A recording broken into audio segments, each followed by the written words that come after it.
এবং রাসূল সাল্লাল্লাহু আলাইহি ওয়াসাল্লাম নিজেও বিভিন্ন হাদিসে ঘোষণা করেছেন যে আমি শিক্ষক হিসেবে প্রেরিত হয়েছি। ওয়া ইন্নামা বুইসতু মুআল্লিমান, আমি এই পৃথিবীতে শিক্ষক হিসেবে এসেছি।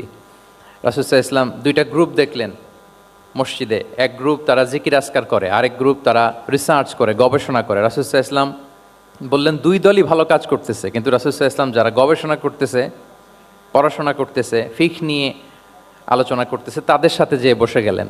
আর তিনি বললেন ওয়া ইন্নামা বুইসতু মুআল্লিমান, আমি এই গ্রুপকে প্রায়োরিটি দিয়েছি কারণ আমি নিজেই শিক্ষক হিসেবে প্রেরিত হয়েছি।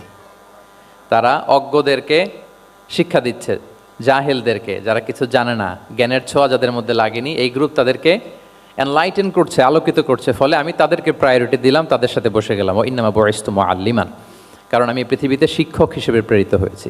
তাহলে ইব্রাহিম আলাইহিস সালামের দোয়ার ফসল তিনি, হি কেম এজ এ টিচার, কারণ ইব্রাহিম আলাইহিস সালাম দোয়া করেছিলেন আল্লাহ এমন নবী পাঠাবেন যিনি ইউআল্লিমুহুমুল কিতাব, এই জনপদের লোকদেরকে কিতাব শিখাবে। এবং রাসূল সাল্লাল্লাহু আলাইহি ওয়াসাল্লাম নিজেও বলেছেন আমি শিক্ষক হিসেবে প্রেরিত হয়েছি।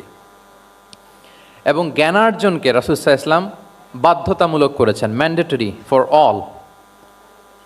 এবং জ্ঞান যে সবাই অর্জন করবে এটা তিনি বলেছেন, এটা সবার জন্য অবধারিত।